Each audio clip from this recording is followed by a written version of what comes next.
అణగారిన వర్గాలు కార్మికుల సంక్షేమానికి స్వర్గీయ బాబు జగ్జీవన్ రామ్ విశేష కృషి చేశారన్నారు సీఎం రేవంత్ రెడ్డి. దేశంలో కుల వివక్ష, అంటరానితనానికి వ్యతిరేకంగా పోరాడారని గుర్తు చేశారు. కాంగ్రెస్ ప్రభుత్వం ఎప్పటికీ పేదల పక్షాన నిలుస్తుందన్నారు మంత్రులు. ప్రభుత్వ సంక్షేమ పథకాల్లో దళితుల వాటా పెరగాలన్నారు. రాష్ట్రంలో ఆరోగ్య రక్షణపై అవగాహన కోసం రేపటి నుంచి హెల్త్ వీక్ నిర్వహిస్తున్నట్లు చెప్పారు మినిస్టర్లు.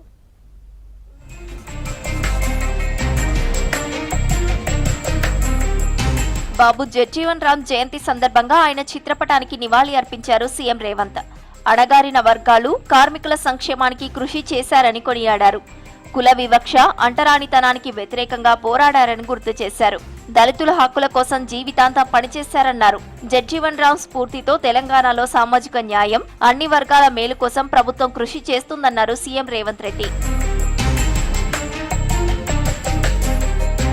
కాంగ్రెస్ ప్రభుత్వం ఎప్పటికీ పేదల పక్షాన నిలుస్తుందన్నారు కార్మిక శాఖ మంత్రి వివేక్ వెంకటస్వామి. కార్మికుల సంక్షేమానికి కట్టుబడి ఉందన్నారు. హైదరాబాద్ సోమాజిగూడలోని నివాసంలో కార్మిక శాఖ మంత్రి వివేక్ వెంకటస్వామిని కలిశారు gig and platform workers association నేతలు. అసెంబ్లీలో గిగ్ వర్కర్ల బిల్లు పాస్ చేసినందుకు మంత్రికి సన్మానం చేసి కృతజ్ఞతలు తెలిపారు. తమకు అండగా ఉన్న కాంగ్రెస్ ప్రభుత్వానికి కార్మిక శాఖ మంత్రికి ఎప్పటికీ రుణపడి ఉంటామన్నారు గిగ్ వర్కర్లు. రాహుల్ గాంధీ గారి ఆదేశాల ప్రకారంగా ఈ గిగ్ వర్కర్స్ యాక్ట్ తీసుకొస్తే గిగ్ వర్కర్స్కి ఒక భద్రత ఉంటుంది. వారికి ఇష్టం వచ్చినప్పుడు ఈ అగ్రిగేటర్స్ వారికి తీసేయడము, వారికి ఇన్సెంటివ్స్ వచ్చే ముందు వారిని ఆపేయడము, ఇవన్నీ కూడా సమస్యలు ఉండే. కానీ ఈ గిగ్ వర్కర్స్ యాక్ట్ తర్వాత ఒక బోర్డు ఫామ్ అవుతుంది. దీంట్లో అందరు చెందిన వాళ్ళు, గవర్నమెంట్ చెందిన వాళ్ళు, పబ్లిక్ రిప్రజెంటేటివ్స్, ప్రత్యేకంగా గిగ్ వర్కర్స్ యూనియన్ తరఫు నుంచి వీళ్ళందరూ కూడా ఈ బోర్డులో ఉంటారు.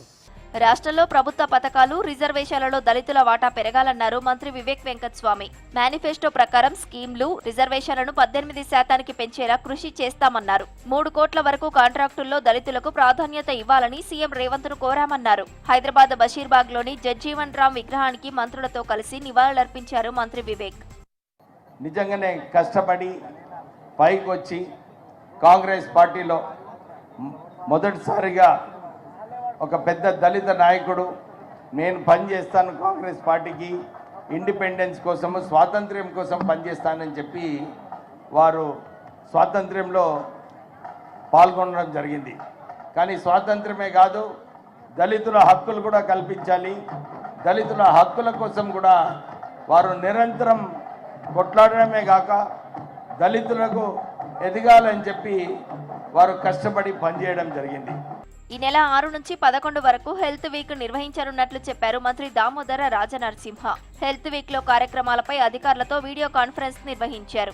ప్రజల్లో ఆరోగ్యంపై అవగాహన పెంచేలా, ప్రభుత్వ వైద్య సేవలను మరింత చేరువ చేసేలా కార్యక్రమాలు ఉండాలని సూచించారు మంత్రి దామోదర. ఫుడ్ క్వాలిటీ ప్రాముఖ్యతను తెలిపేలా రేపు ఫుడ్ సేఫ్టీ ఫోకస్ డే నిర్వహించనున్నారు. మార్నింగ్ నక్లెస్ రోడ్ దగ్గర ఈట్ రైట్ వాక్ నిర్వహించనున్నారు. న్యాచురోపతి హాస్పిటల్లో 40 స్టాళ్లతో మిల్లెట్ మేళా నిర్వహించనున్నట్లు తెలిపారు.